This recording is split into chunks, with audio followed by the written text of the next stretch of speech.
Boa noite, Jesus. Será uma alegria poder passar os próximos minutos com você, meu irmão, minha irmã, na companhia de Jesus. Hoje vamos meditar no Salmo 42. Estamos na nossa linda e espiritual série, visitando todos os salmos da Bíblia. Começamos lá com o Salmo 1. Se você perdeu algum salmo, venha maratonar, venha ouvir todas as meditações, todas as reflexões. Imagine que vamos estar fazendo a meditação até o Salmo 150. Vamos ter passado por todos os salmos. A Bíblia diz que a fé vem pelo ouvir e ouvir a palavra de Deus. E eu agradeço ao Senhor pela sua vida, por estar aqui conosco. E vamos juntos, buscando ao Senhor, entregando o nosso coração a Ele para que Ele limpe, para que Ele purifique nossos pensamentos, nossas palavras. Este é um ministério para aqueles que querem algo muito além da religião, que querem Jesus, que está acima de todas as placas de igreja, que está acima de todas as doutrinas. Aqueles que querem viver ao lado de Jesus todo o tempo todo. Então, se isso te representa, se inscreva aqui no canal, ative o sininho das notificações.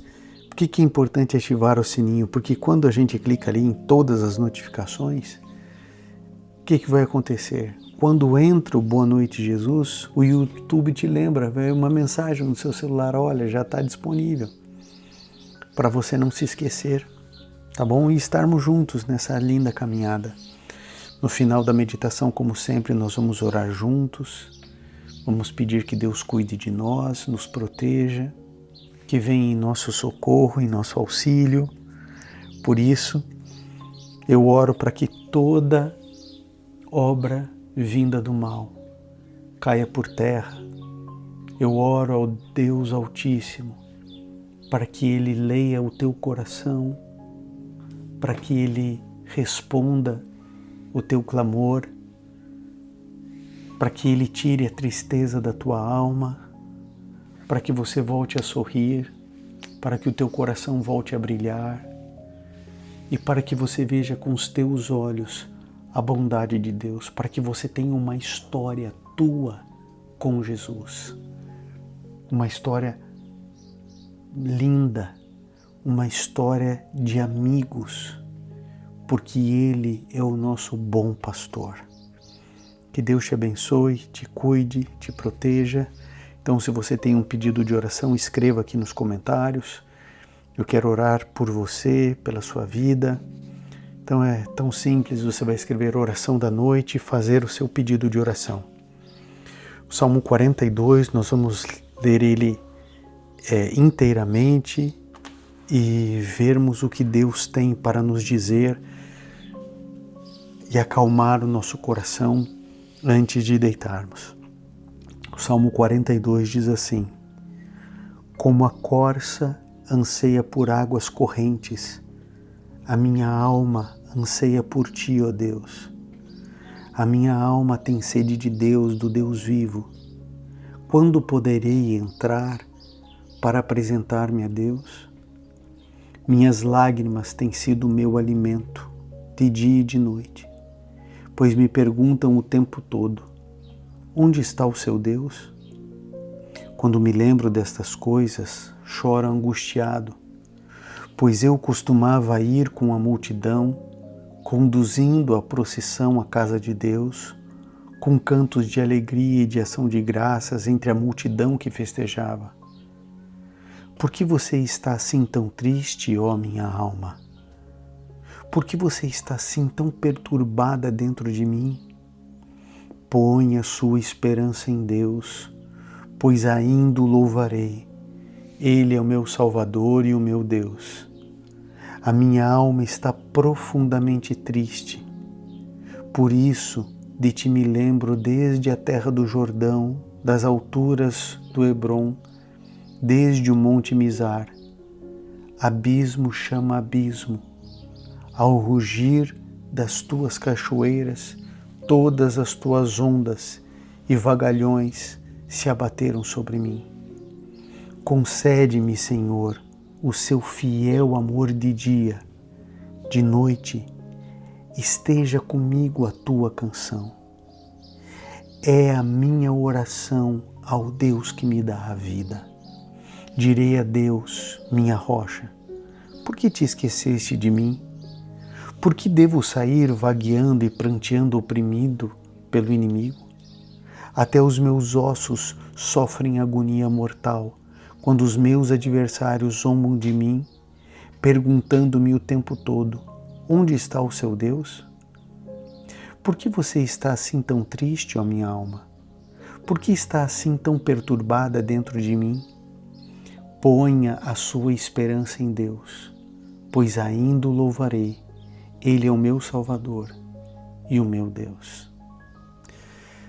Davi, ele começa o Salmo 42, meu irmão e minha irmã, dizendo, assim como a corça anseia por águas cristalinas e correntes, a minha alma anseia por ti, ó Deus.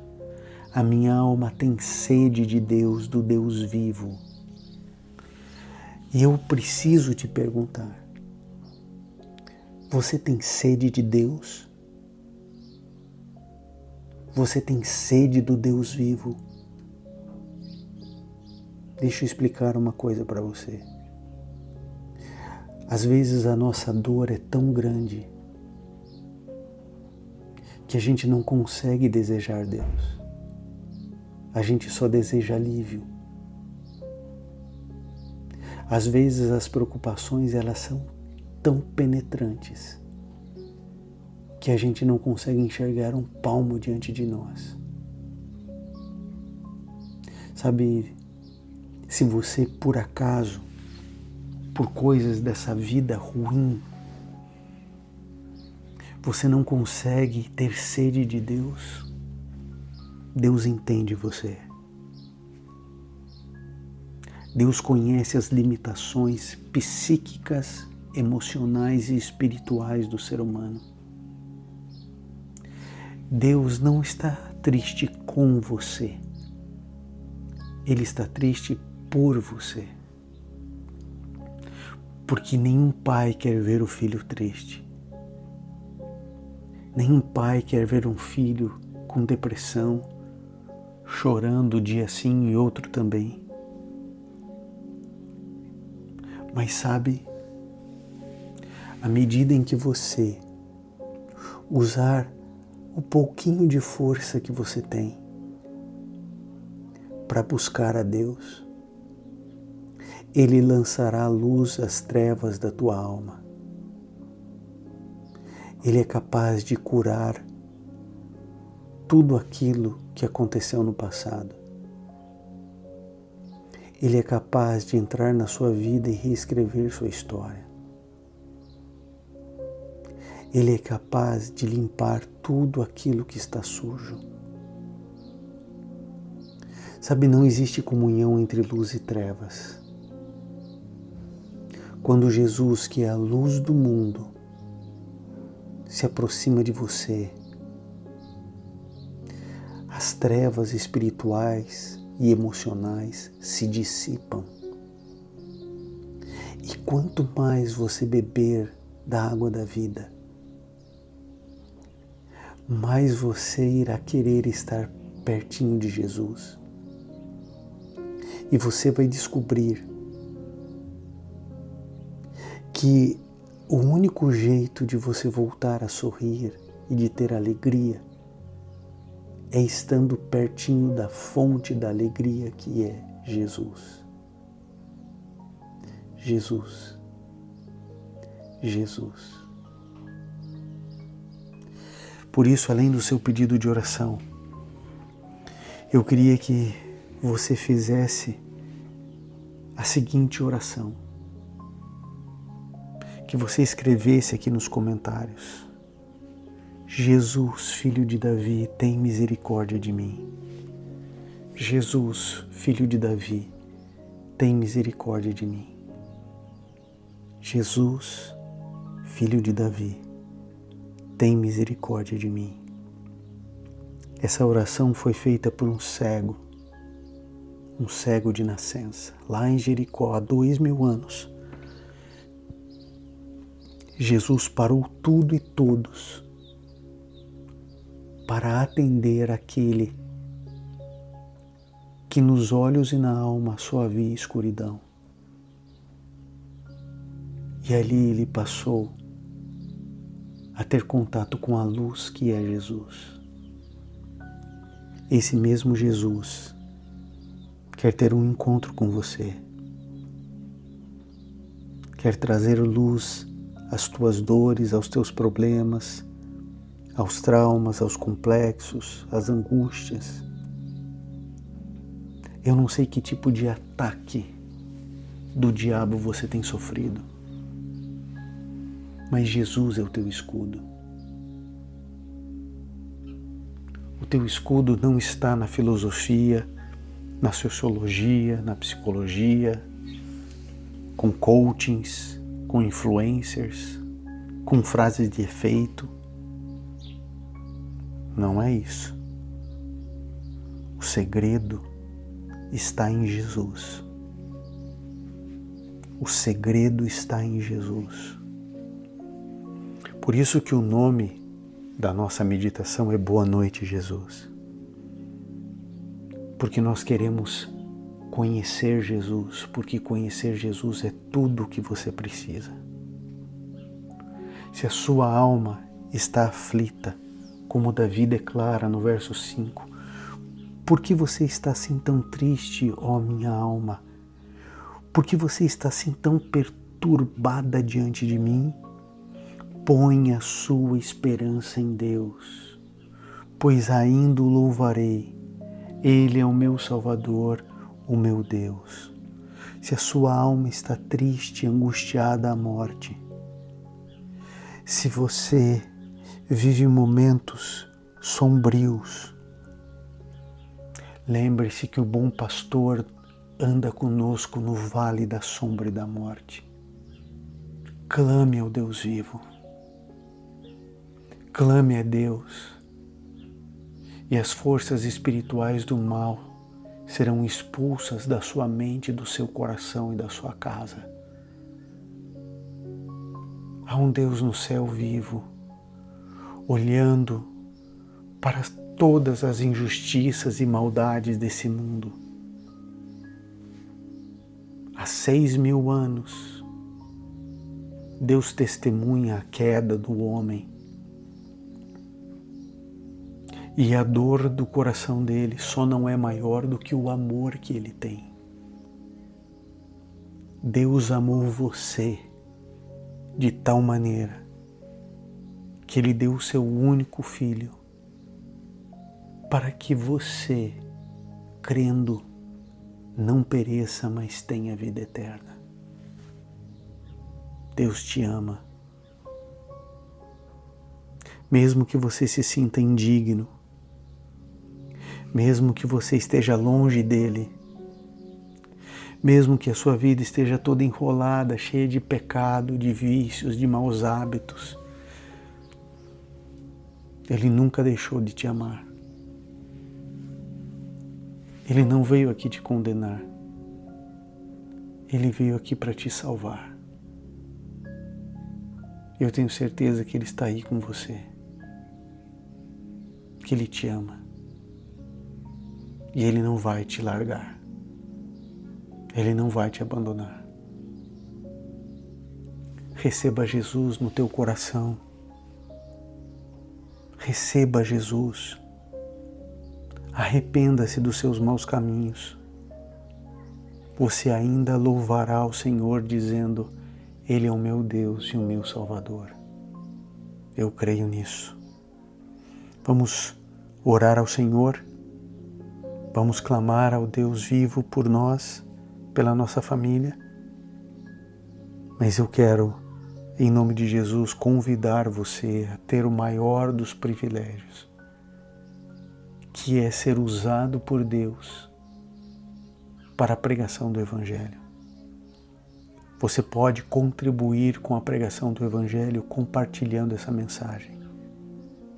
Do lado do botãozinho aqui de se inscrever, tem o de compartilhar. Você clica ali e seleciona o WhatsApp, veja os seus grupos da igreja, os seus grupos da família, e você pode compartilhar com 5 grupos que você tenha no seu WhatsApp ou com 5 pessoas.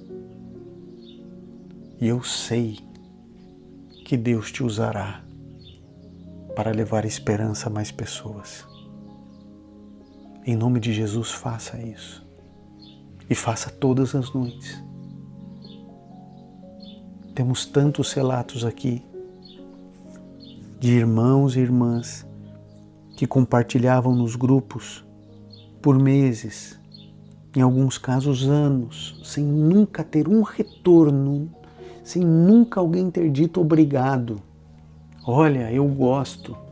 Nada. Até que alguém se converte. Porque a obra do Senhor, ela trabalha no silêncio. Então, assim como todas as noites tem o Boa Noite Jesus para você, você também pode compartilhar todas as noites. Que Deus te abençoe. Vamos juntos orar ao Senhor. Bondoso Deus, eu louvo o Senhor pela vida de cada membro aqui do canal, de cada remador, remadora de fé, que está sempre aqui orando, intercedendo, compartilhando, levando esperança a outras pessoas. Obrigado, Pai, porque o Senhor tem um exército que avança ajoelhado. Nós estamos aqui, Senhor, todas as noites, visitando o livro de Salmos, buscando encontrar Jesus nas Sagradas Escrituras.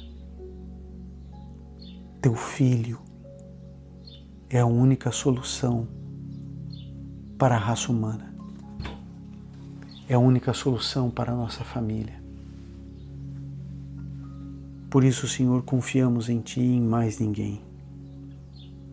Pai, se existe alguém aqui que as lágrimas têm sido o alimento de dia e de noite, se existe alguém aqui com a alma abatida, triste, angustiada, eu te peço, Senhor, pelos méritos de Jesus, alivia nossa dor, alivia nossa angústia, ajude-nos e ensina-nos a crer. Pai, levanta o teu povo verdadeiro, sincero, aqueles que te buscam de verdade, de alma. Nos dê a alegria de te encontrar, Senhor. Nos dê a alegria de te servir.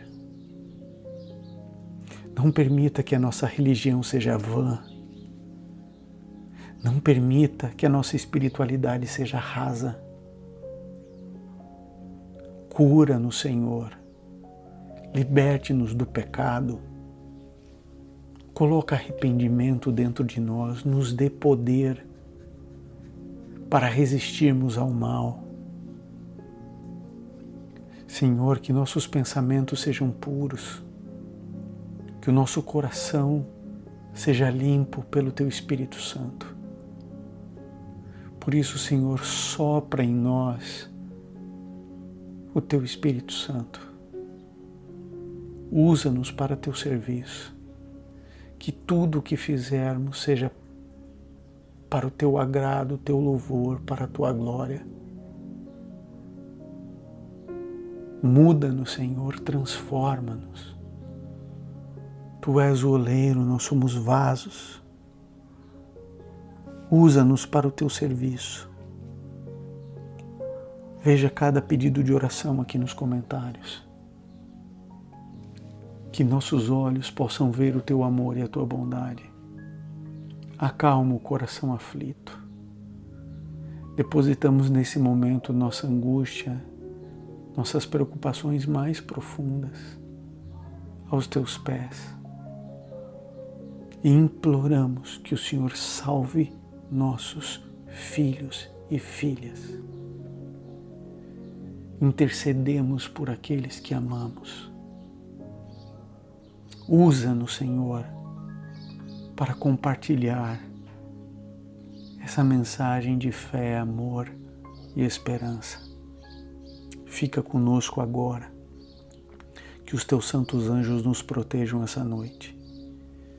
Que as Tuas misericórdias se renovem amanhã.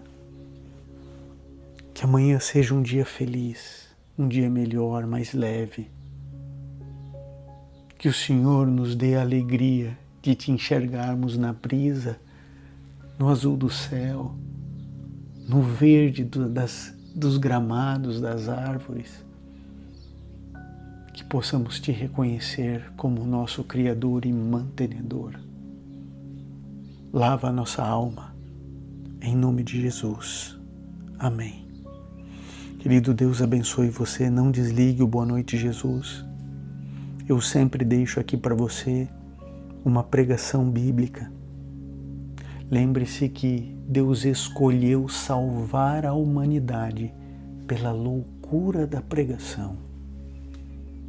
E às vezes uma pregação bíblica com a unção do Espírito Santo é capaz de mudar a história de uma vida.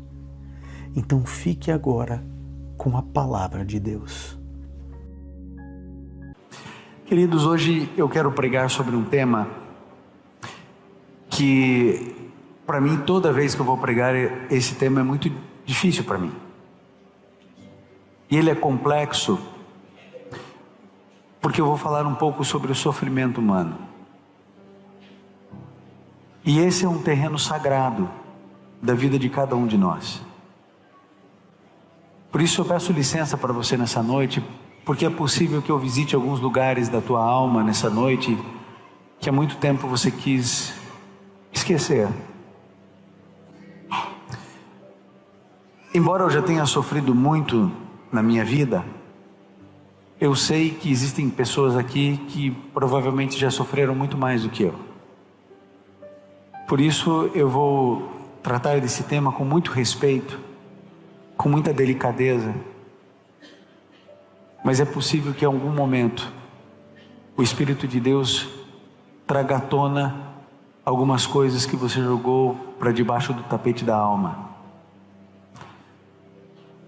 E uma verdadeira limpeza, ela não é escondida.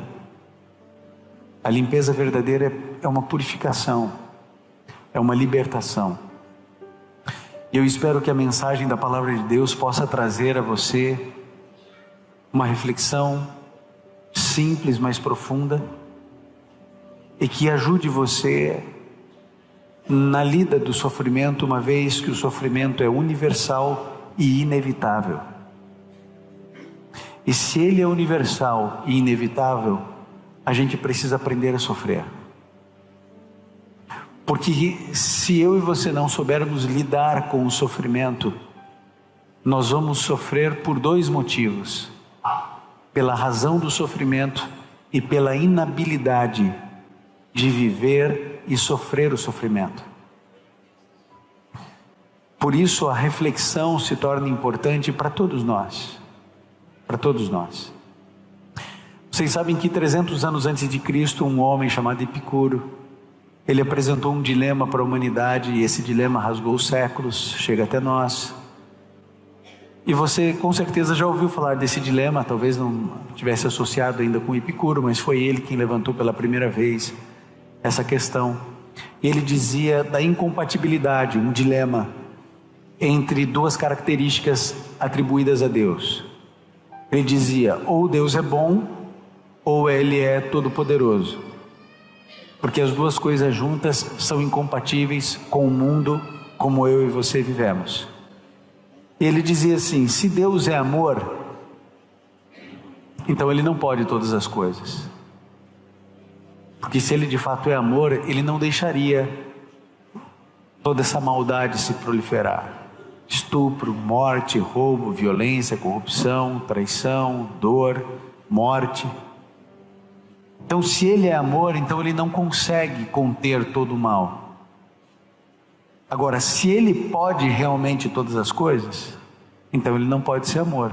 Porque se Ele pode todas as coisas, não faz sentido um Deus que é amor não evitar o assassinato de um pai de família.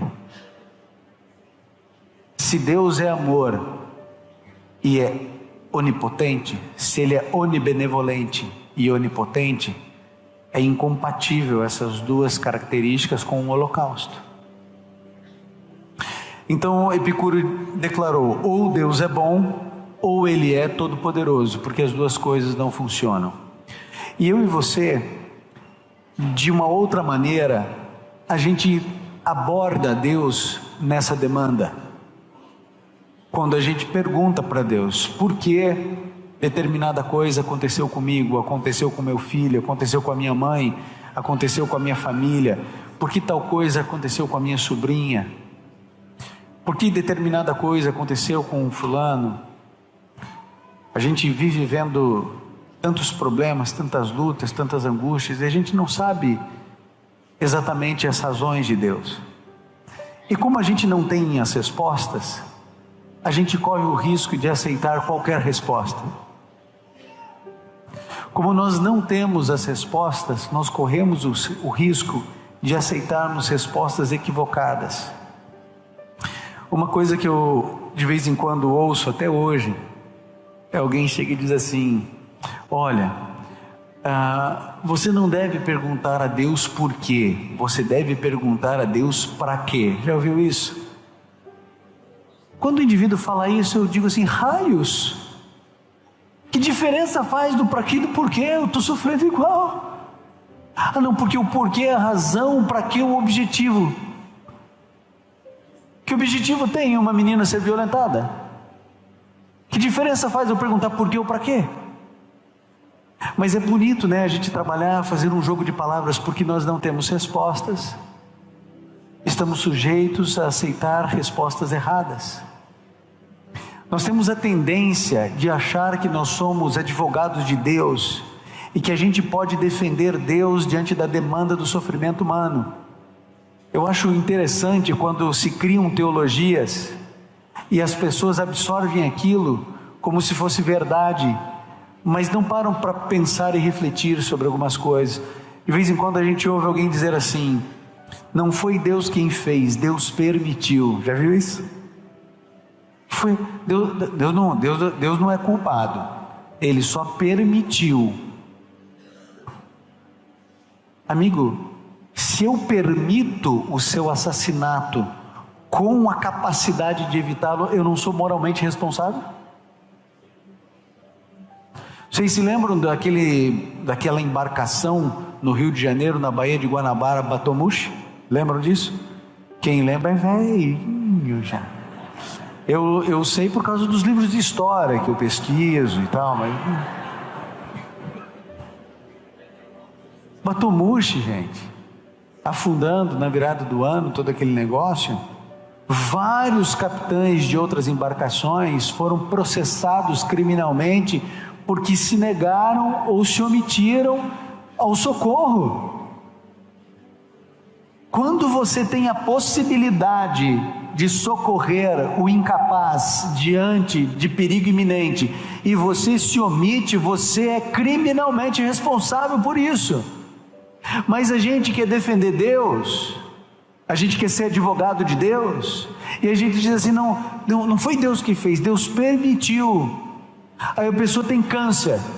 Por que será que Deus permitiu? Como se a palavra permissão, trocada pela ação, simplesmente isentasse Deus da sua responsabilidade como um Deus de amor e um Deus todo-poderoso.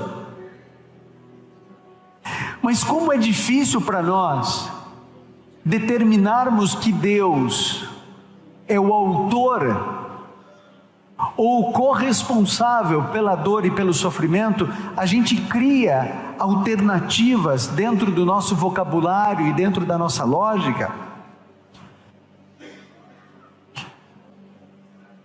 para tentar equalizar Deus na nossa vida no meio do sofrimento que não tem explicação.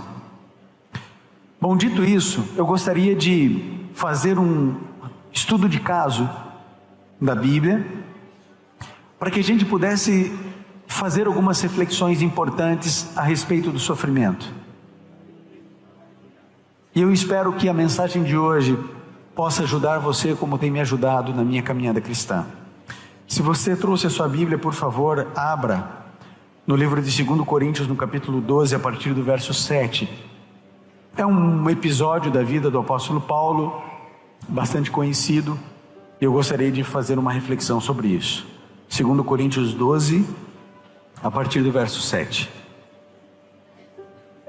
Aqui a Bíblia, a palavra do Senhor, nesse livro, ela diz algo significativo, importante para nós. E declara: e para que eu não ficasse orgulhoso com a grandeza das revelações, foi-me posto um espinho na carne, mensageiro de Satanás para me esbofetear, a fim de que eu não me exalte. 3 vezes pedi ao Senhor que o afastasse de mim. Então ele me disse: a minha graça te basta, porque o meu poder se aperfeiçoa na fraqueza. De boa vontade, pois, ainda mais me gloriarei nas fraquezas, para que sobre mim repouse o poder de Cristo. Porque sinto prazer nas fraquezas, nos insultos, nas privações, nas perseguições, nas angústias por amor de Cristo, porque quando sou fraco, então é que sou forte. Bom, nós temos aqui o apóstolo Paulo e ele está pedindo a Deus uma coisa. Eu não sei quantas vezes você já pediu algo muito importante para Deus, porque a gente pede muita coisa que é importante, mas não é tão importante. Isso aqui era muito significativo para ele. É a única vez na Bíblia que você percebe o apóstolo Paulo orando por algo para si. Ele pede que Deus retire o espinho da carne.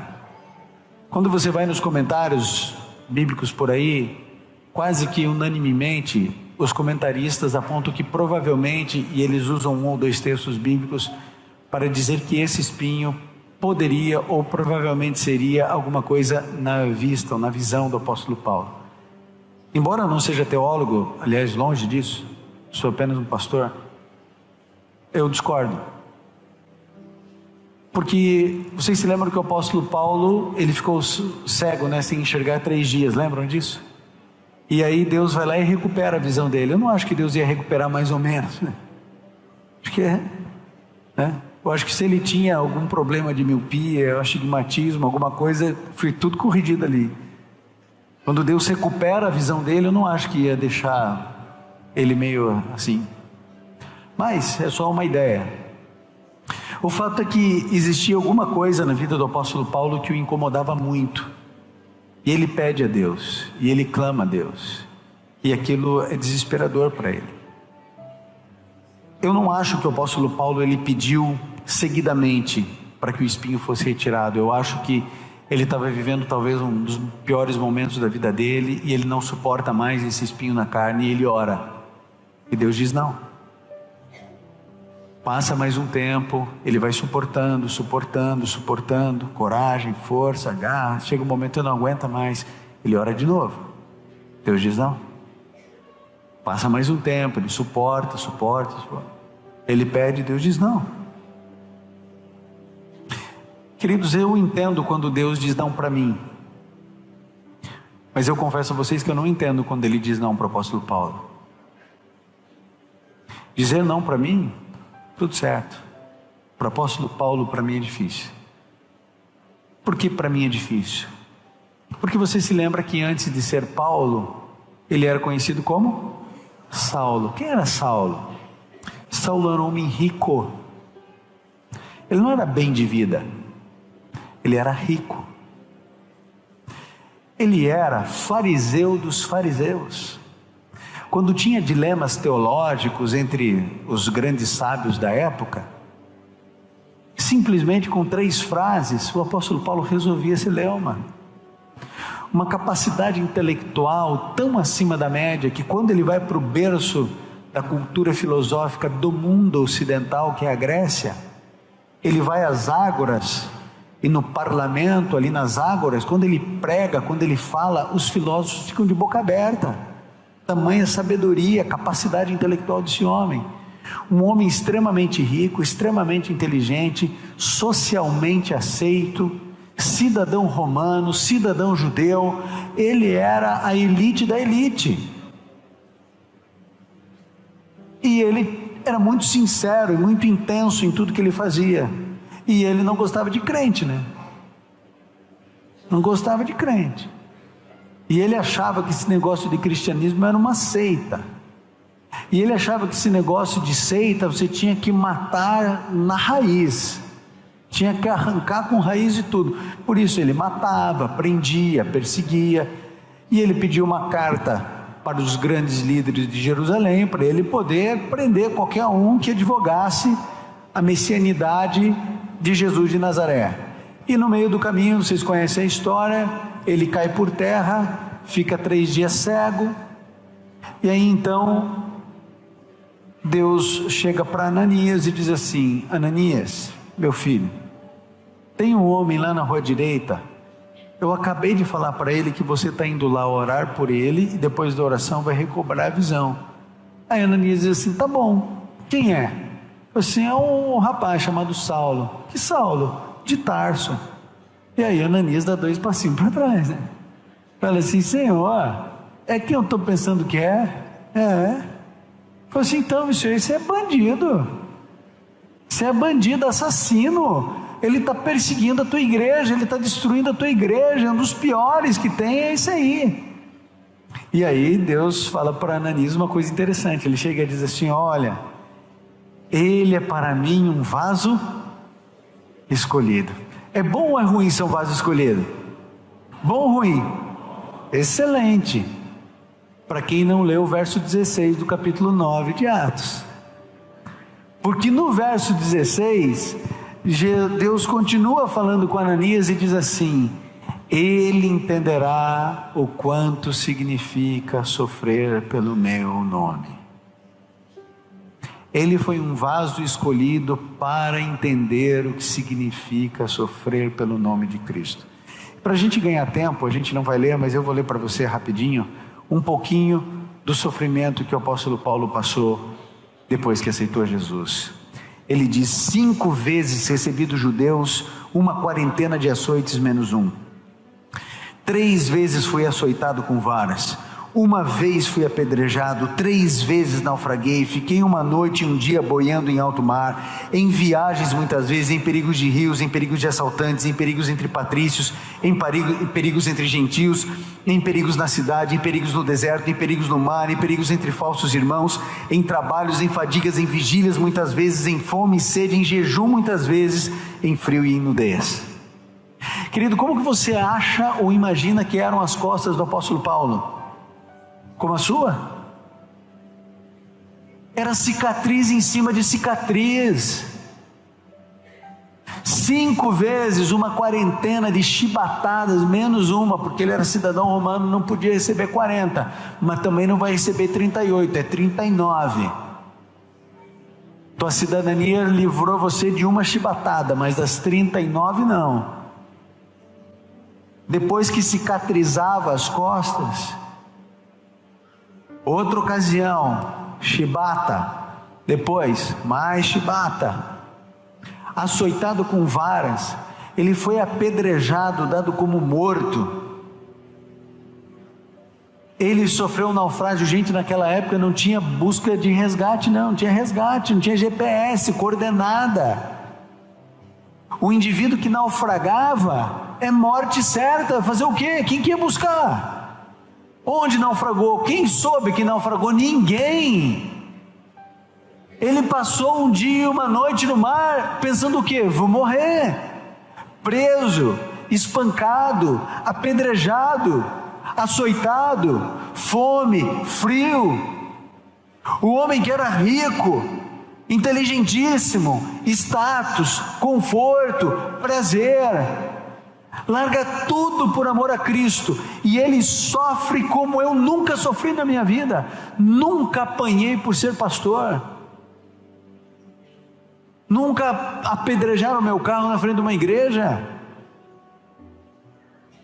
Agora o apóstolo Paulo larga tudo por Jesus, tudo por Jesus, vira fazendor de tenda.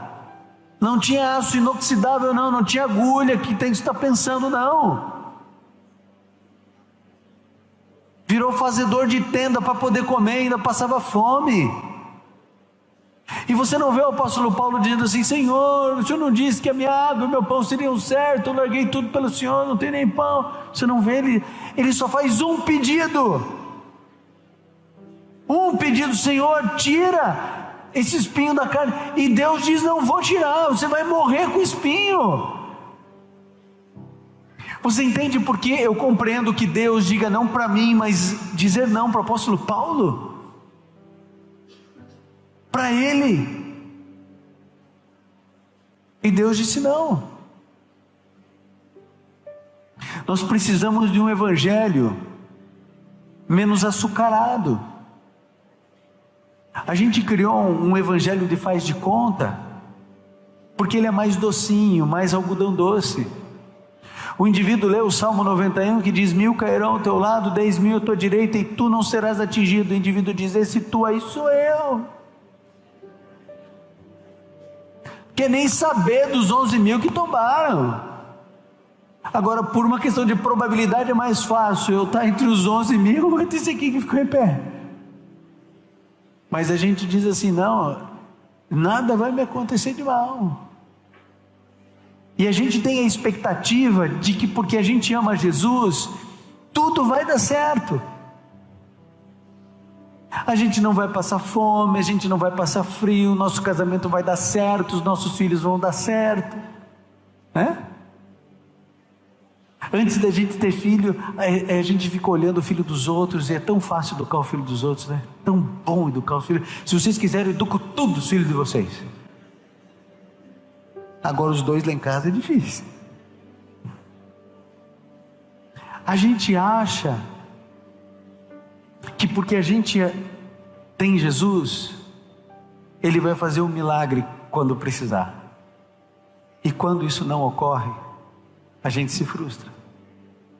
Porque a gente pensa: 1000 cairão ao teu lado, 10.000 à tua direita, e tu não serás atingido. E leva um balaço no crânio, na frente de casa.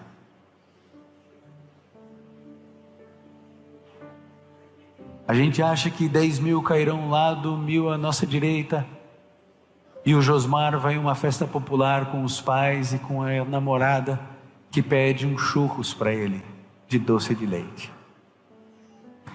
E ele compra os churros para a namorada, ele não está com vontade, pega na mão dela, e quando ele está caminhando 3 passos da barraca, ele põe a mão no peito e diz: ai, ai, ai, ai, ai, ai.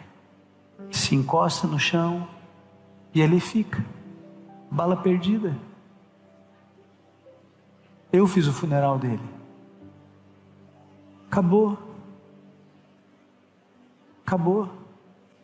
bala desceu, atravessou a clavícula, cortou o coração, morreu, 28 anos,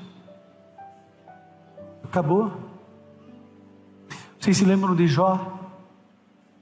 Homem íntegro, reto, temia Deus e se desviava do mal. Esse é o cara, né? Íntegro, reto, temia Deus e se desviava do mal. Quem declara isso? O próprio Deus. Eu tenho certeza que Deus não pode falar isso de mim, mas Deus pode falar de Jó. Íntegro, reto, temente a Deus e se desviava do mal. Até que aparece um diálogo entre Deus e o diabo. E aí Deus disse assim: você viu que você está comandando a terra inteira, né? Estou passeando pela terra. Minha terra agora é minha. Você viu que você domina sobre todo lugar, mas tem um lugar que você não domina? Que lugar que eu não domino? A terra é minha. Ele falou: não, você não domina o coração de Jó. Jó, ele é um homem íntegro, ele tem o meu temor, e quando você aparece, ele se desvia. Você vem pela direita, ele vai para a esquerda, você vai pela esquerda, ele vai para a direita, você avança, ele recua. E aí o diabo diz assim: claro que não, Jó é uma farsa. Aliás, vocês dois têm uma relação promíscua, isso que você está dizendo aí é mentira. O Jó, ele só é isso aí porque o Senhor enche ele de bênção. É o homem mais rico da terra, tem 10 filhos, tudo que ele faz prospera, toque de Midas, tocou, vira ouro. Ele é um interesseiro, você é um corruptor, ele é um corrupto, isso aí é uma grande farsa. Jó não é íntegro, Jó não tem nada de temor do Senhor, você compra ele. E Deus disse assim: não, eu sei quem é Jó, Jó é íntegro.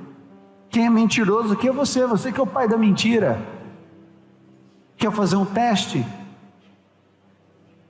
Aí Deus diz assim: tá bom, tira tudo que ele tem, pode tirar.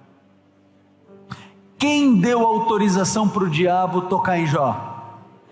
Quem deu? Deus deu autorização. Se Deus falasse assim: não toca no meu filho, o diabo ia tocar? Quem autorizou? E qual foi a primeira coisa que o diabo fez contra Jó? A primeira coisa que foi? Os filhos, pais. Qual vai ser a primeira coisa que o diabo vai fazer contra você? Porque é aquilo, né? Arranca um braço meu, mas não toca no filho, não é assim? É claro que ele vai na tua jugular. É claro que ele vai destruir teu filho, tua filha. E ninguém está brincando, não. Não blinde a tua casa, não blinde o teu lar para você ver o que vai acontecer. Não existe quantidade maior de pedido de oração na minha vida do que mães que pedem pelos filhos. Esse é o tema principal de todos. Se eu fizer um post no Instagram dizendo assim: essa semana nós vamos orar por todos os filhos, mães, avós, coloque o nome dos filhos de vocês aqui, vai bombar. Porque a primeira coisa que o diabo faz para destruir a tua vida é arrebentar teu filho, tua filha. Mas a gente brinca de ser pai, né? A gente brinca de ser mãe. Nós vivemos numa sociedade de pais fracos, de homens fracos e mulheres fortes, e isso tem destruído os nossos filhos e as nossas filhas. A gente fica com essa brincadeirinha: quem manda lá em casa sou eu, sim senhora. Que é um bando de banana. E aí o filho cresce vendo o pai, quem manda dentro de casa é a mulher, porque a mulher é forte e o homem é fraco. E aí começam as nossas distorções. Isso não é discurso machista, não. O que eu estou dizendo para você é que a gente brinca de ser pai, brinca de ser mãe, a gente acha que a gente tem que ser amigo do filho. A gente não tem que ser amigo do filho, a gente tem que ser pai do filho. Teu filho tem amigo, ele precisa de um pai que olhe dentro dos olhos dele e diga assim: parou com esse palavrão aí, rapaz, que debaixo desse teto ninguém fala isso aqui não. Mas a gente é amigo, né? Então ele fala o palavrão, eu falo o outro, que é parceria, né? A primeira coisa que o diabo faz é arrebentar os nossos filhos, é destruir as nossas crianças. No caso de Jó, com a autorização expressa de quem? Quem autorizou, gente? Deus autorizou. Quando está recebendo a notícia, chega o outro servo falando assim: patrão, roubaram tudo, não sobrou uma ovelha. E Jó saiu do homem mais rico da terra para o mais pobre da terra em um dia. Jó rasga a roupa, começa a chorar e diz: nu saí do ventre da minha mãe, nu eu volto ao pó da terra, bendito seja o nome do Senhor. Não diga amém. Você quer que aconteça isso na sua vida? Não. Que assim seja. Assim se não. Não diz amém. Aí volta o diálogo de Deus com o diabo. Assim, mas também ele não blasfemou ainda porque tem saúde. E a gente diz por aí, né? O que importa é ter saúde, né? Tendo saúde está tudo bem. Então é o seguinte, pode tirar a saúde. O que você acha que o diabo fez? Uma doença mais ou menos a pior que o inferno pôde inventar. O indivíduo estava em cima de cinzas, não tinha posição para o camarada inteiro em carne viva. Você acha que era só uma questão de epiderme, que era só externo ele em carne viva? Você acha que não estava com úlceras no pâncreas, no intestino, no pulmão? O indivíduo para beber água doía, não conseguia comer. Quando os amigos chegam, ficam 7 dias chorando, sem abrir a boca, porque a dor de Jó era muito grande, luto, pobreza, dor sem fim física, tormento de dia e de noite. E aí, então, quando eles começam a dialogar, os amigos de Jó fazem o que nós queremos fazer, né? Defender Deus. Deus é bom, Deus é misericordioso. Se você está assim, Deus é justo. É porque você fez alguma coisa, Jó, não é possível. Deus não ia permitir uma coisa dessa. Deus não ia fazer uma coisa dessa com você. Mas foi Deus que permitiu ou não foi? Foi. O equívoco dos amigos de Jó, tentando defender Deus, porque a gente precisa equalizar o sofrimento que a gente está passando com um Deus onipotente, um Deus de amor. Então a gente tenta defender Deus. E aí então no diálogo eles tentam defender Deus, e Jó vai para cima, e Jó diz assim: não, eu sou íntegro, eu não pequei. Chega um ponto que Jó diz assim: eu queria que existisse um juiz entre mim e Deus, e ele ia apresentar as causas dele, e eu ia apresentar as minhas causas, e aí eu queria ver quem está certo e quem está errado nessa história. Jó sabe quem ele é. E Deus na história toda? Deus está quieto o livro inteiro. Deus não abre a boca, Deus está em silêncio, até que ele rompe o silêncio no capítulo 38. Aí sabe o que eu espero de Deus? Eu vou falar para você o que eu espero de Deus. Eu espero que Deus chegue pertinho de Jó, colocasse Jó no colo e falasse assim: filho, você foi maravilhoso. Eu e você estávamos sendo avaliados por todo o universo, fomos acusados de uma relação mentirosa e promíscua, de corruptor e corrupto. Olha, você foi íntegro, Jó, você demonstrou para todo o universo que você não era fiel a mim porque você tinha 10 filhos, você não era leal a mim simplesmente porque você tinha dinheiro ou porque você tinha saúde.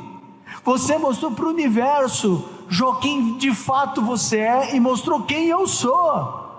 Então, Jó, eu só tenho que te agradecer. É isso que eu espero de Deus. Mas sabe o que Deus fala no capítulo 38?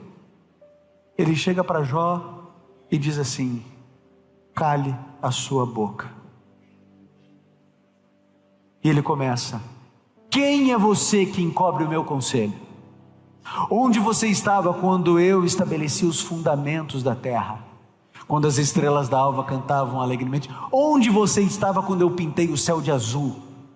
Onde você estava quando eu determinei que toda a grama seria verde? Onde você estava quando eu povoei os céus com as aves e enxameei os mares com os mais diferentes tipos de peixes e animais marinhos? Quem é você, Jó? Agora você vai ficar quieto e eu vou falar.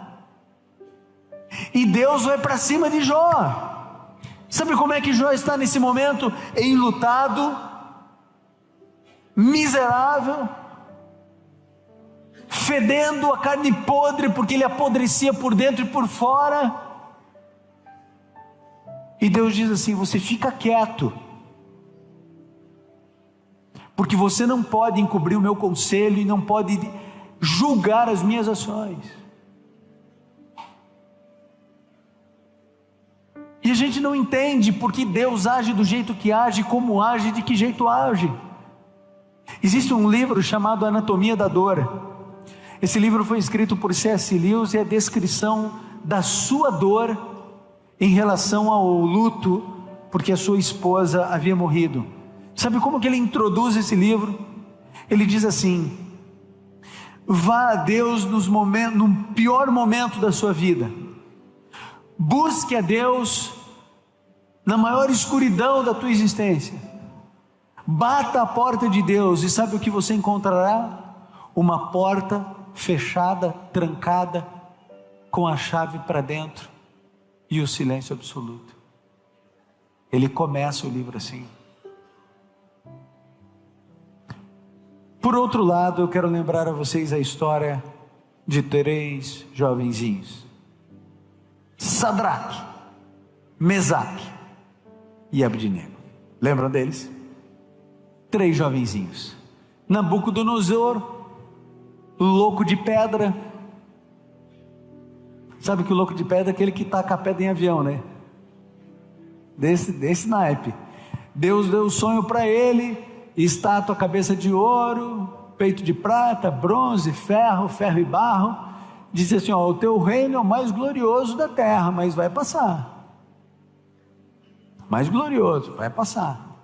E ele falou: não, vai passar coisas em cima nenhuma. Eu vou fazer uma estátua inteira de ouro aqui, que não vai passar coisa nenhuma. E outra coisa, eu vou botar a orquestra para tocar. Cuidado com o que vocês tocam. Vou botar a orquestra para tocar, e a hora que tocar, aí vai todo mundo ajoelhar. E aí a orquestra tocou, e todo mundo ajoelhou para a estátua, mas os 3 menininhos ficaram em pezinho assim, ó, só esperando o que ia acontecer. E Nabucodonosor, que era um cara bem gente boa assim, quis dar uma segunda chance para eles, né? Que todo mundo merece uma segunda chance. Aí chamou os 3 e falou assim: o que está acontecendo? Eu vou esquentar essa fornalha 7 vezes mais. Se vocês não ajoelharem, eu vou ter que tacar vocês lá. A palavra do rei é a palavra do rei. Não posso ser desmoralizado assim não. Vocês vão... E eu adoro a resposta deles, porque eles olham para o rei e eles dizem assim: ó rei. Tudo que começa com ó me encanta. Assim, ó rei. Pode ver, quando começa com ó, vem coisa boa aí. Assim, ó rei, o nosso Deus pode nos livrar da fornalha. Ele pode, mas mesmo que não livre, fica sabendo que a gente não vai ajoelhar. É peito de remador, não é? É coragem. Se eu sou Sadraque, sabe o que eu faria? Eu faria assim, ó: Senhor, tu sabes que meu coração é teu. Tu sabes que eu jamais adorarei essa estátua. Eu só estou ajoelhado aqui porque se me matarem, quem testemunhará do teu amor em Babilônia? Porque eu sou brasileiro, né? Então já... Por isso que eu não sou Sadraque. Por isso que se eu encosto o dedo no ferro, eu já não vou trabalhar no dia. E os 3 estão jogados na fornalha. E aí Deus livra ou não livra? Livrou ou não livrou? Ele fez mais do que livrar. Ele desceu. Ele poderia só livrar, né? Não precisava descer. Mas ele desceu. E aí Nabucodonosor disse: mas não eram 3? Como é que tem 4 e o quarto é semelhante ao Filho dos deuses? Eu fico pensando, né? O que eles conversaram naquela fornalha? Eu não queria ser uma mosquinha, porque a mosquinha ia morrer, né? Se fosse lá. Mas eu queria saber o que eles conversaram lá naquela fornalha. E quando eles saem, nem cheiro de fumaça tem no cabelo deles. Gente, a gente abre a fogueirinha, bate o vento, a gente já muda de direção, porque senão vai infestar a roupa. Nem fumaça tinha. Deus livrou. Aí resolvem jogar Daniel na cova dos leões. Daniel já velhinho nessa época. E eu acho interessante porque a gente vê assim nas gravuras, que o pessoal desenha assim uns 3 leões na cova. Eu acho que tinha uns 30 lá dentro. Porque é para botar medo, então é leão. Vai ter 3. Vai que um fica doente, já fica 2. Era muito leão, tinha uns 50 leões lá dentro. Babilônia, o símbolo era o leão, tinha um monte de leão. E aí jogam Daniel lá dentro e Deus diz assim: ó, ninguém vai comer ninguém aqui dentro hoje não. Segura aí que eu vou trazer uns camaradas para vocês aqui. Esse aí não é para comer ainda. E Deus livrou. Querido, veja, eu até agora só estou falando de heróis da fé. Eu estou falando de Paulo, eu estou falando de Jó, estou falando de Sadraque, Mesaque, Abednego e Paulo. Uns Deus não livra e outros Deus livra. Então não pode ser uma questão de espiritualidade ou de comunhão, porque todos tinham espiritualidade e todos tinham comunhão. O apóstolo Paulo, o maior evangelista da história, sistematizou a teologia cristã nas suas 3 epístolas. Vaso escolhido. Jó, homem íntegro, reto, temente a Deus, se desviava do mal. E Deus disse: vai padecer e vai sofrer. E para esses aqui diz assim: nem fumaça vai ter cheiro a roupa de vocês. Querido, não é exatamente a mesma coisa que acontece na nossa igreja? Criança está com leucemia, a igreja ora, jejua, implora, pede a Deus, milagre acontece e ela está aí, agora com 14 anos, nos desbravadores, alguém olha e diz assim: se não, milagre de Deus. Aí passa o tempo, outra criança com câncer, a igreja ora, jejua, pede, implora, ela morre. Por que que isso acontece?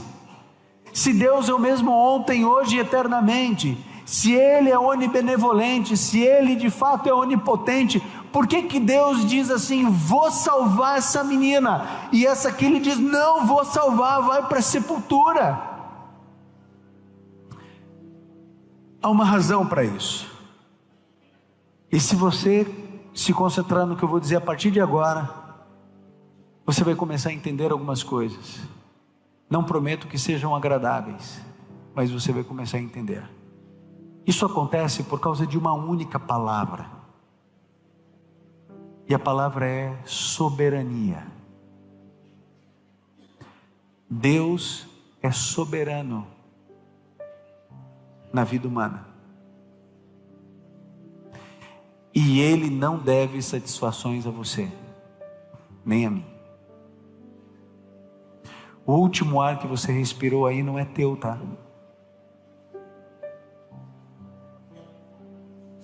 Quem sustenta e faz o teu coração bater antes de você sair da barriga da tua mãe é Deus.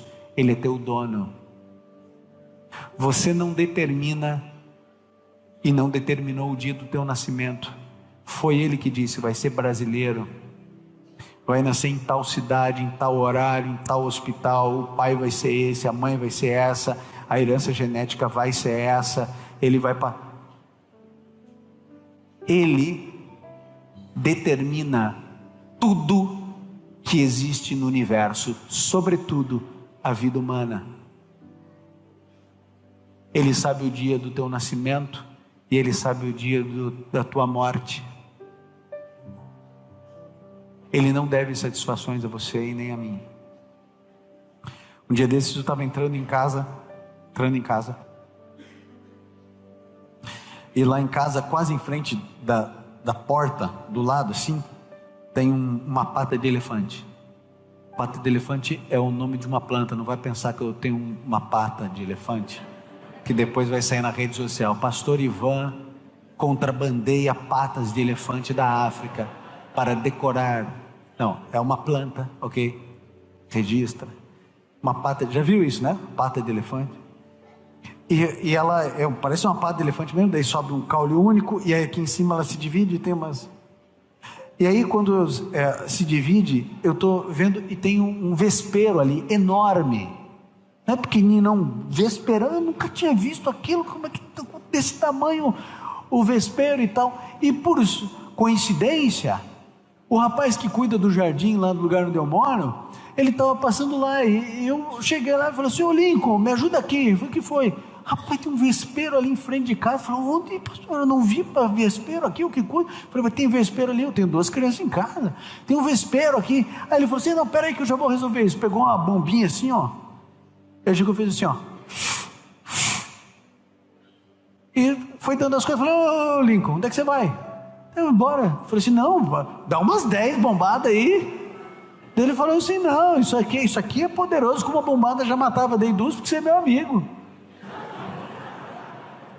Eu falei: mas isso aí não vai resolver o problema. Ele falou: fica tranquilo, volta aqui 5 minutos. Eu entrei em casa, estava lá lavando louça, de repente passou uns 20 minutos, eu tinha até me esquecido do vespeiro, lembrei do vespeiro, fui lá ver. Quando eu vi, vespeiro no chão, zilhões de vespas mortas, caídas. Quer saber? Eu não devo satisfação a uma vespa. Só que a distância entre um ser humano e uma vespa é muitas vezes menor do que a distância entre Deus e o ser humano. Deus não deve satisfações a mim. Jó, na sua integridade, em um determinado momento, ele disse assim: recebi o bem do Senhor, porventura não receberia eu o mal? Deus te deu saúde a vida inteira. Quando você tem um problema de saúde grave, aí a gente esquece os 43 anos de saúde e a gente diz assim: Deus é injusto. Por que Deus está fazendo isso comigo? Aí chegou outro e fala assim: não é porque, é para quê? Aí outro diz assim: não é Deus que está fazendo não, tá? Ele permitiu. Aí a gente, então tá bom, que bom. Eu continuo com o meu câncer. Que bom que não foi ele que causou, que bom que foi ele só permitiu.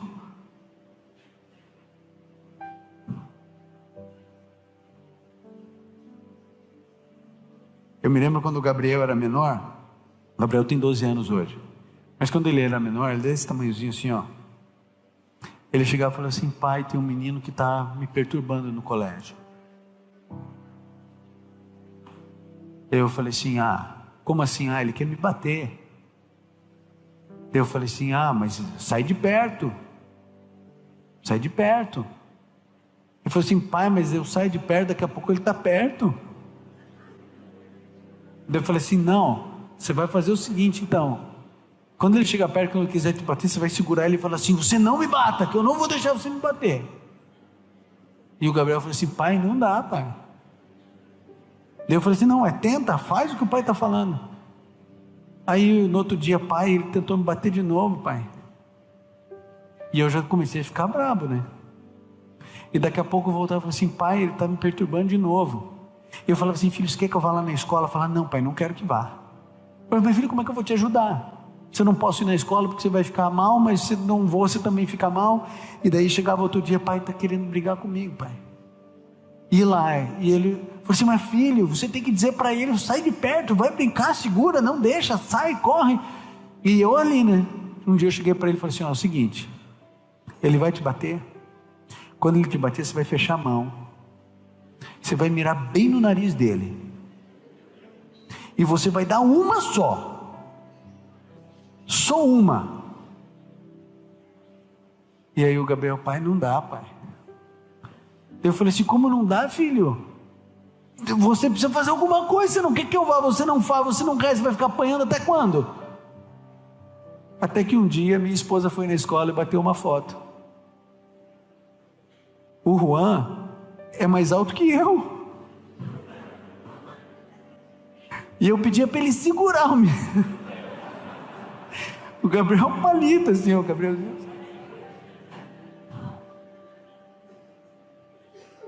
É a mesma coisa do que o Juan, desse tamanho, depois viraram amigos. Juan desse tamanho, mais alto do que eu, enorme, vai bater no Gabriel, e eu deixo. Eu estou aqui olhando. Eu sou mais forte que o Juan. Eu posso impedir o Juan de bater no Gabriel. Aí o Gabriel leva uma surra. Aí alguém diz assim: não foi teu pai que fez isso, ele só permitiu.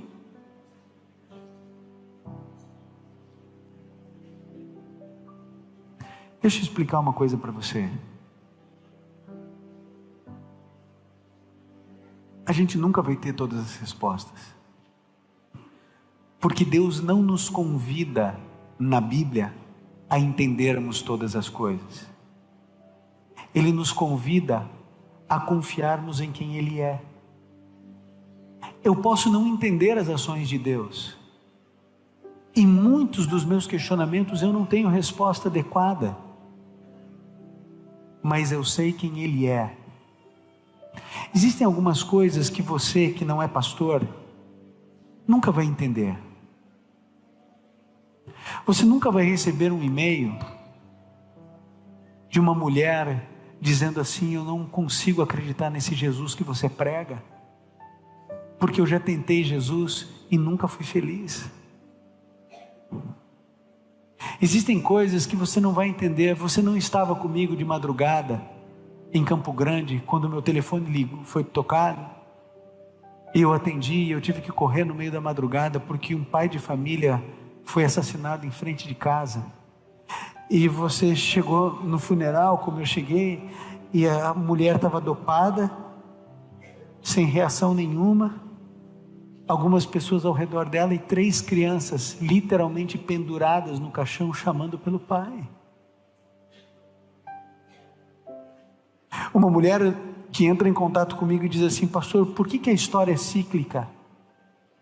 A minha vida é o diabo, eu nunca poderei ser feliz. Minha mãe engravidou na adolescência, depois casou com um homem. Esse homem, meu padrasto, começou a mexer comigo quando eu tinha 5 anos. Isso foi até os 12, quando eu criei coragem de falar para minha mãe me bateu, não acreditou em mim. Continuei sendo molestada. E é claro, aos 16 anos eu engravidei de um outro homem, que com certeza o senhor já pode imaginar, eu não casei com ele.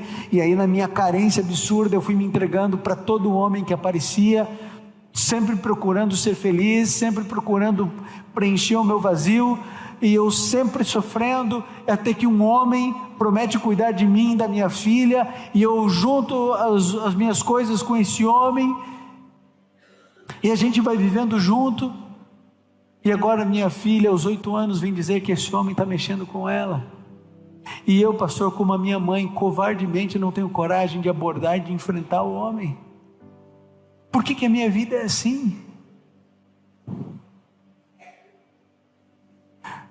Não é você que recebe as mensagens da Ana Carolina, mãe da Isabela Nardoni,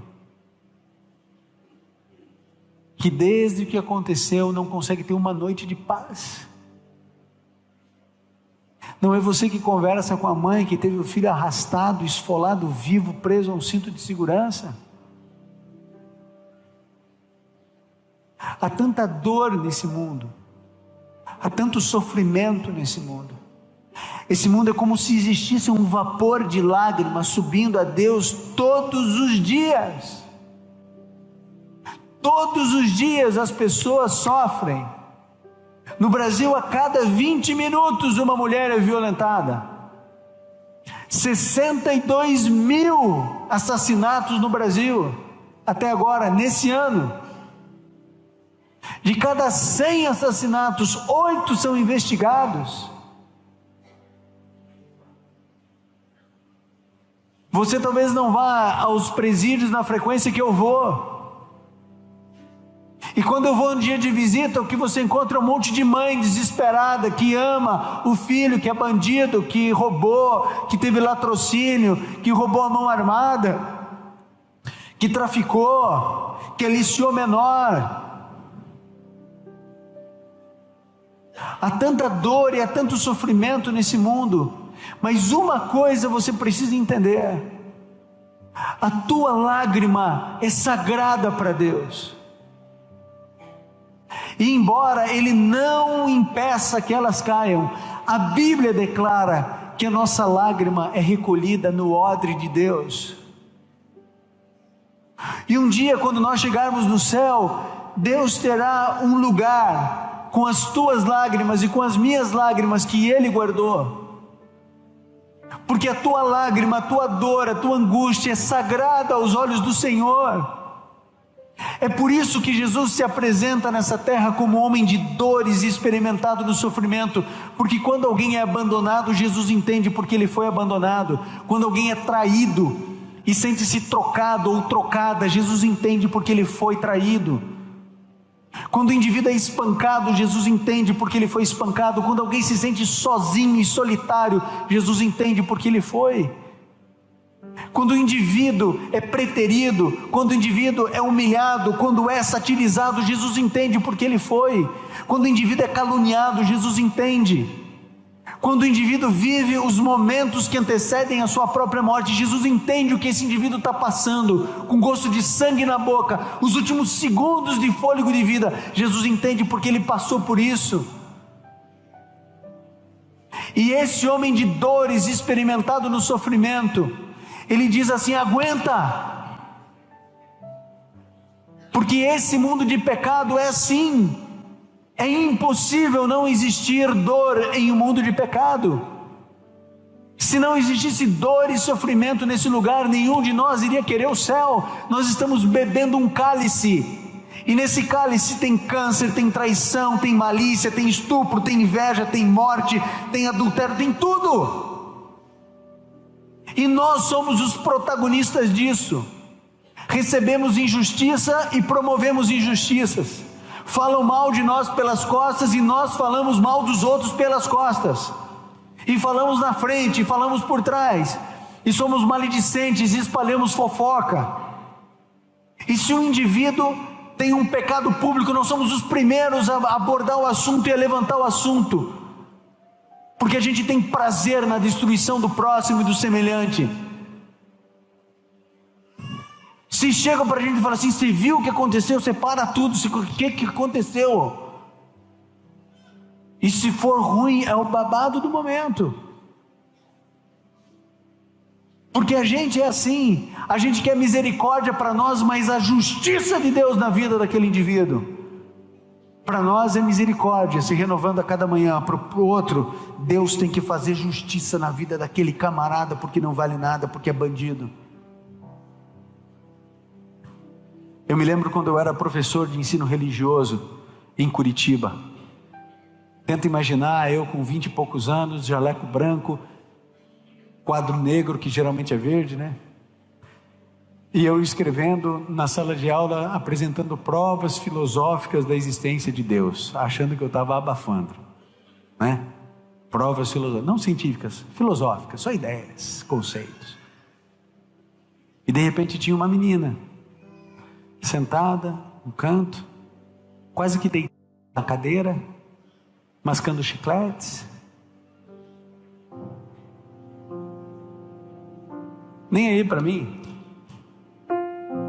E eu lá todo empolgado, ela não está nem aí para mim, eu também não estou nem aí para ela, mas eu estava filmando ela, ela estava me filmando, e a gente ali. De repente a menina ergueu a mão. Eu não estava prestando atenção, agora quer participar? Por favor. Ela olhou e falou assim: professor, vamos parar com essa palhaçada logo aí. Como assim palhaçada? Contando piada? Esse negócio da existência de Deus. Aí ela veio com aquele discurso: todo mundo sabe que Deus é a invenção dos fracos. Aquela conversa.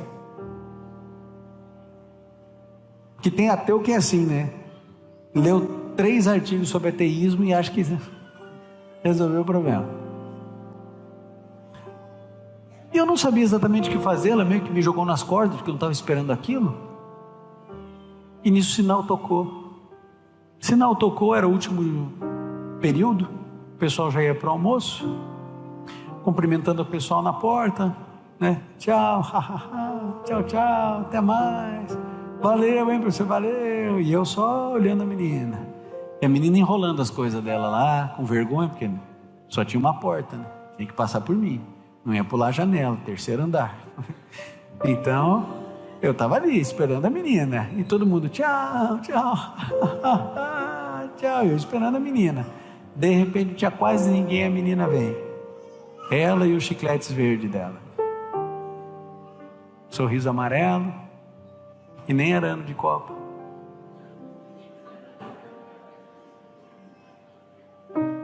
Ainda bem que a gente tem o México, né?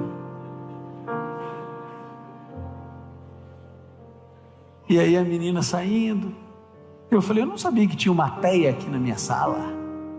E ela disse: eu queria que o senhor soubesse mesmo, que eu não acredito, porque ok, precisamos conversar, né, sobre esse assunto. Podemos conversar mesmo. Porque ateu gosta de provar que Deus não existe, né? Engraçado, eu não fico tentando provar que o unicórnio verde não existe na órbita da Terra. Porque não existe. Vou ficar eu provando uma coisa que não existe. Por que o ateu tem que provar que Deus não existe se não existe? Né? Mas eles querem provar que Deus não existe. Aí ela falou, então tá bom, vamos conversar. Eu falei, quando? Quando o senhor quiser. Eu falei, pode ser hoje? Ela falou, pode. Eu falei, que horas? Ela disse, a hora que o senhor quiser. Eu falei, 2h30. Tá bom, 2h30. Gente, não fui nem almoçar. Fui direto para a biblioteca. Fui pegar mais argumentos, né? Relembrar, pensar, ver. E fui pesquisando. Falei, essa menina vai sair daqui orando hoje. Entende? Vai sair daqui orando. 16 anos, se empatar com a menina de 16 anos, vai ganhar de quem, né? Pô, 16 anos. Falei assim, não, essa menina vai sair daqui orando. Deu 2h30, pontualmente a menina ali. E eu estava pronto para a briga, né? Já estava aquecido, alongado. Falei assim, agora deixa comigo, que eu, se tiver teu aí, vem conversar comigo depois. Aí tá. Todo, né? E você sabe que existe uma técnica de argumentação muito antiga, que você sempre apresenta os argumentos mais simples, menos elaborados, para os mais complexos. Porque às vezes na metade do caminho você já ganhou a batalha e você nem gasta mais tempo, né? Você só vai.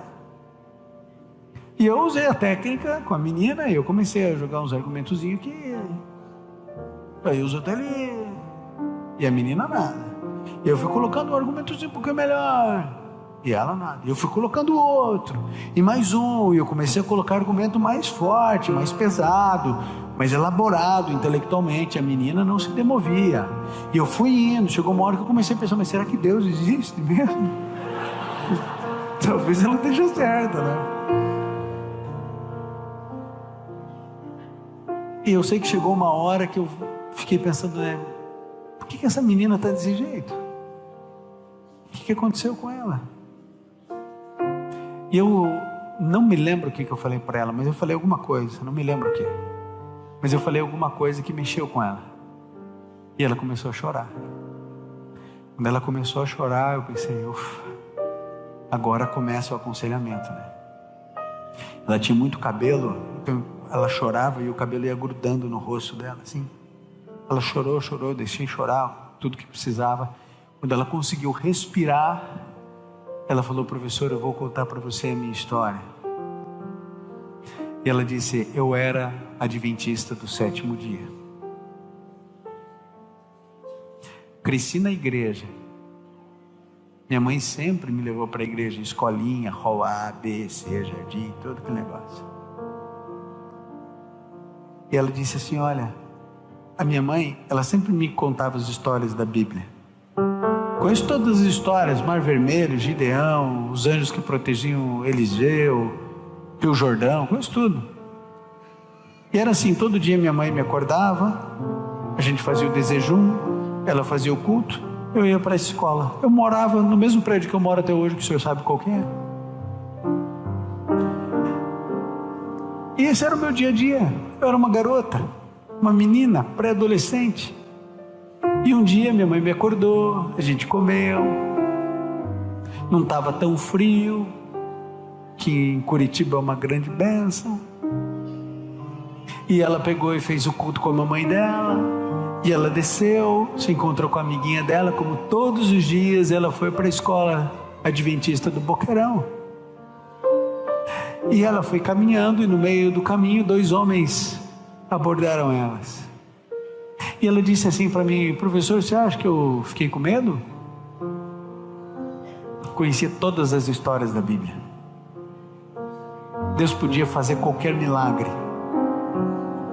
Deus podia permitir que um adulto visse, podia passar uma viatura da polícia. Esses homens podiam ter um ataque cardíaco ali na hora. Então eu fui orando, mas confiando de que Deus ia me livrar. E eles nos conduziram para uma construção abandonada. E eles foram nos levando para o lugar mais abandonado da construção abandonada. E lá, professor, mar nenhum se abriu, muralha nenhuma caiu. E eu com 12 anos, junto com a minha amiga, fomos violentadas. Sabe o que essa menina disse para mim? Ela disse assim, professor, eu prefiro acreditar que Deus não existe do que imaginar que Ele existe e não fez nada.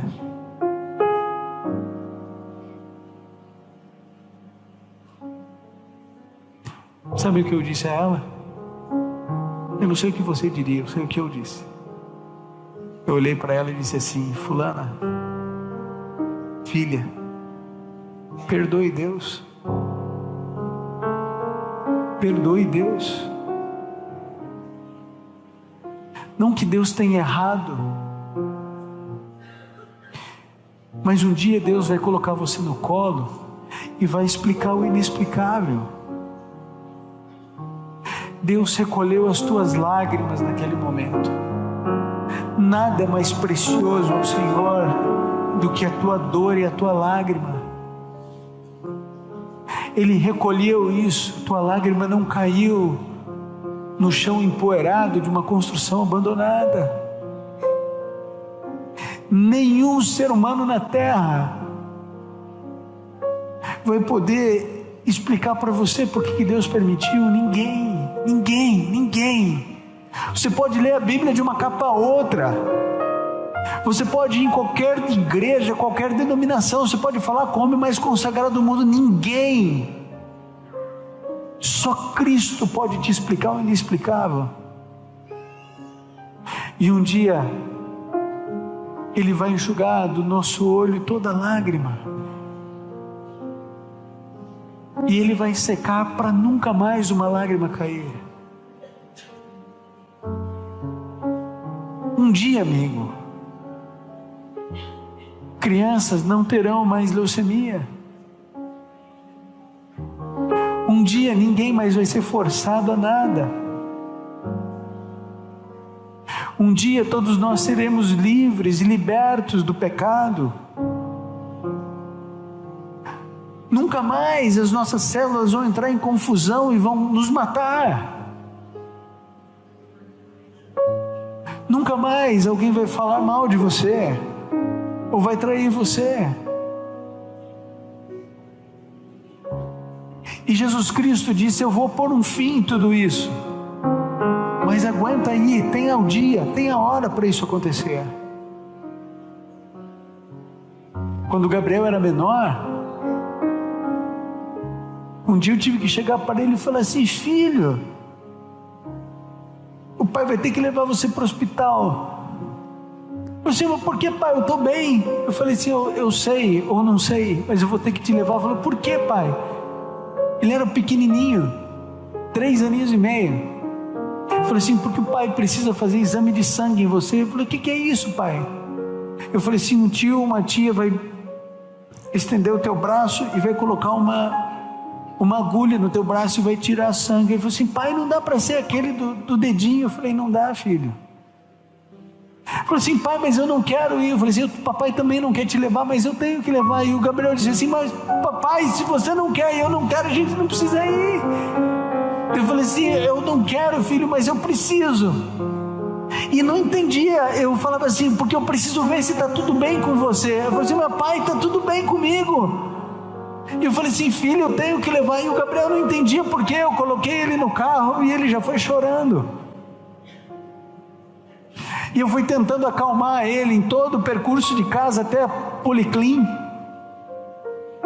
mas nada acalmava o menino. Eu prometi para ele um docinho depois, sorvete, mas ele: eu não quero sorvete. E eu tirei ele do carro e eu fui levando ele com aquele cheiro de hospital. E lá tinha uma enfermeira, daqui a pouco apareceu outra, e não tinha cadeira para criança, era só cadeira de adulto. Eu sentei, o Gabriel sentou no meu colo, o apoio para o braço.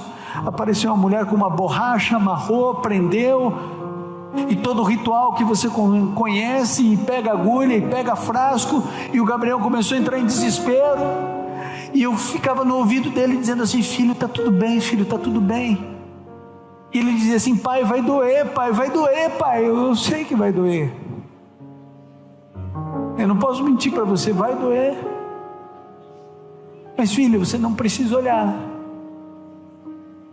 E se tiver muita dor, você aperta bem forte a minha mão e a gente fica junto aqui. E à medida em que a situação ia se aproximando, o Gabriel começou a se debater, e se ele se debatesse ia piorar, e eu tenho que segurar ele com força, e outra enfermeira vem e segura ele com força, e ele está preso, e fui eu que levei ele, sou eu que estou segurando ele, e a mulher vem, enfia a agulha e arranca sangue, e tira um tubo de sangue, tira outro tubo de sangue, e ele berra, e ele chora, ele não consegue entender porque o pai dele, que diz que ama ele, está levando ele para arrancar sangue dele.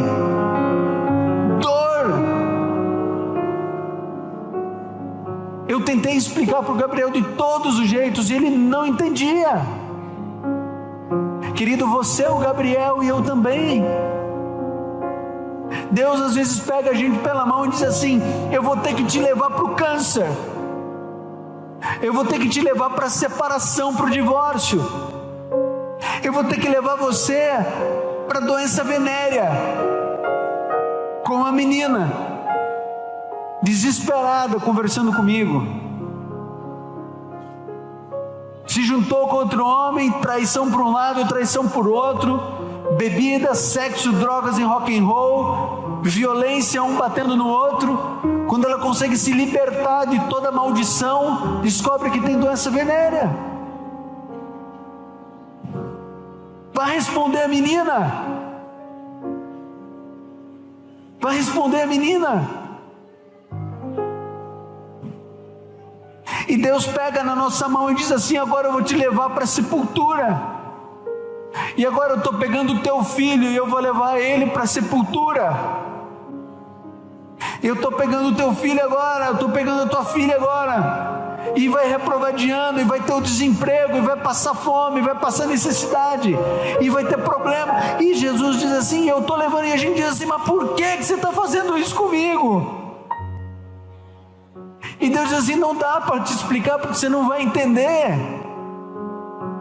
E Deus tenta explicar para a gente, mas não funciona. E o nosso sangue é tirado. Mas daí quando você leva a tua dor, quando você leva o teu sofrimento, o indivíduo olha para você e diz assim: a questão não é o porquê, é para quê. Porque nós não temos respostas, a gente está aceitando qualquer coisa. O dia que eu e Ivan entendi que eu não vou ter respostas para os meus sofrimentos pessoais, nem para os sofrimentos pessoais das pessoas que eu amo, o dia que eu entendi que eu tenho que confiar em quem Deus é, porque eu não consigo entender as ações dele, o dia que eu entendi que ele é soberano e que ele não deve satisfações a mim, o dia que eu entendi que ele é bom e que mesmo que eu sofra e mesmo que eu não entenda, no final tudo acabará bem, eu descansei. Acredite no que eu vou dizer para você agora. Os piores dias da tua vida ainda não chegaram.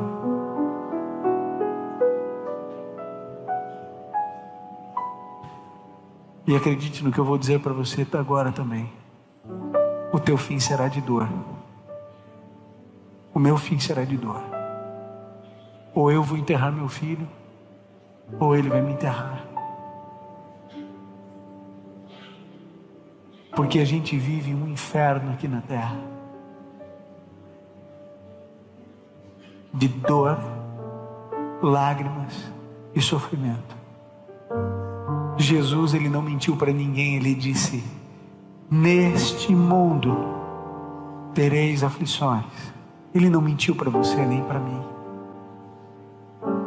mas ele disse: tenha bom ânimo, porque eu venci o mundo. Aguenta aí, aguenta um pouco, falta tão pouco tempo para Jesus voltar.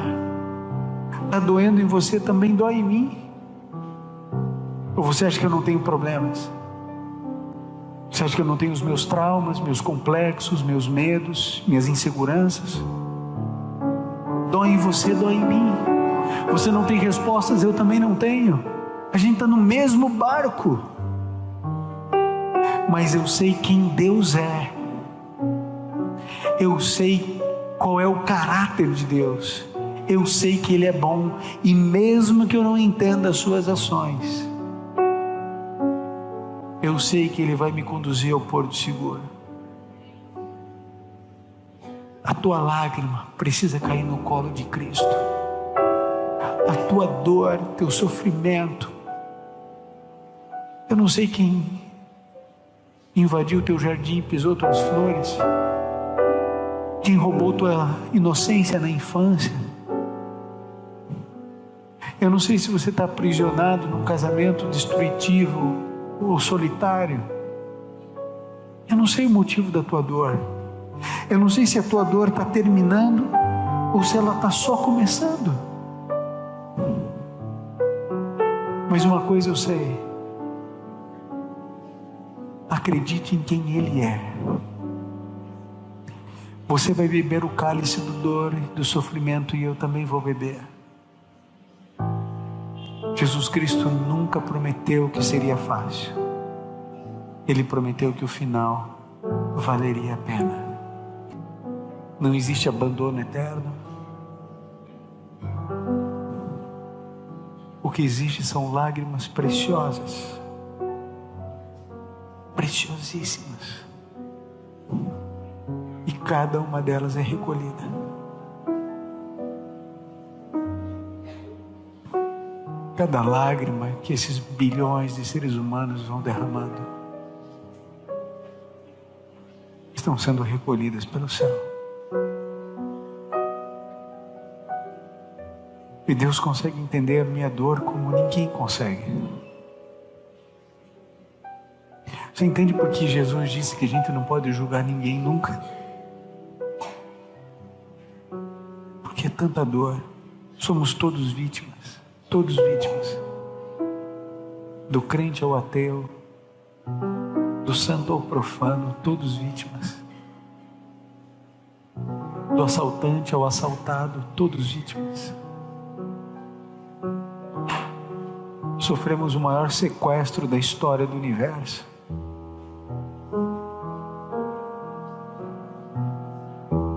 Mas eu preciso dizer para você que eu estou aguardando Jesus voltar como você. Que eu também sofro. Que existem algumas lágrimas que nunca ninguém vê, só Deus e eu. Que o meu travesseiro conhece algumas lágrimas que ninguém conhece. Existem alguns medos que eu tenho que ninguém conhece, só Deus.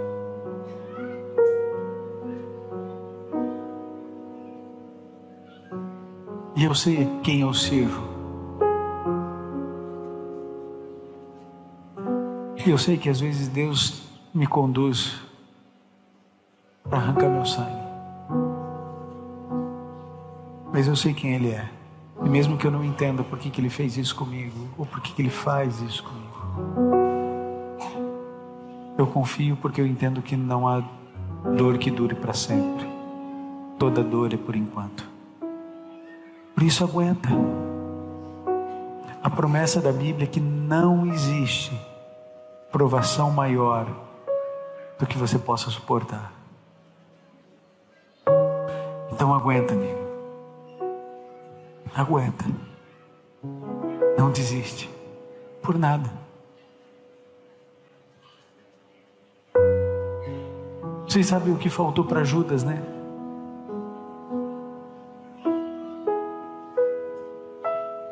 O que faltou para Judas foi um cara que segurasse a cara de Judas e olhasse no olho dizendo assim: não se mata.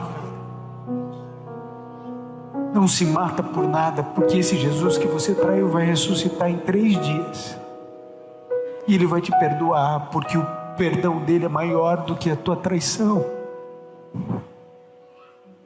Faltou alguém segurar Judas e falar assim: eu não vou deixar você sair de perto de mim.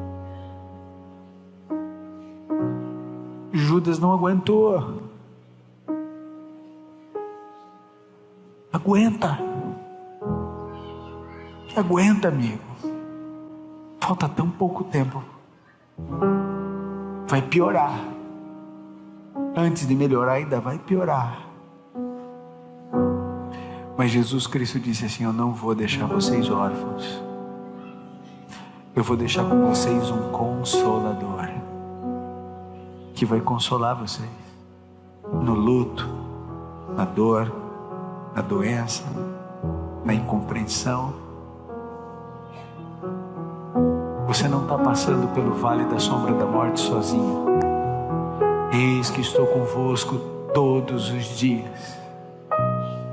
Isso inclui sábados, domingos e feriados.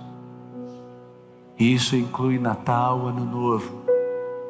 Isso inclui os dias bons e os dias ruins.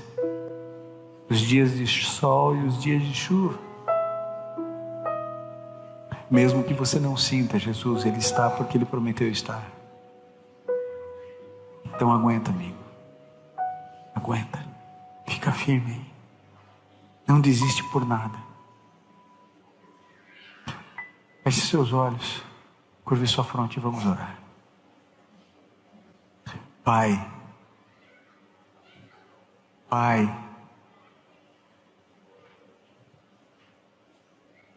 Obrigado porque toda dor é por enquanto. Obrigado porque ninguém atravessa a existência sozinho. Pai pode abandonar, a mãe pode dar as costas, os irmãos podem odiar, mas o Senhor permanece. O teu amor dura para sempre. A tua misericórdia se renova. O Senhor nos acolhe, nos cuida. Nos momentos mais difíceis, o Senhor nos pega no colo. E nos momentos mais fáceis também. A gente não entende muita coisa na nossa vida. Há tanta dor dentro da nossa casa.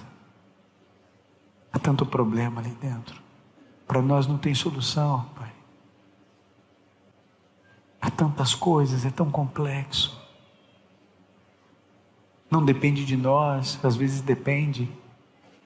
A gente não consegue nem saber qual é o problema, quanto menos a solução, quanto mais a solução.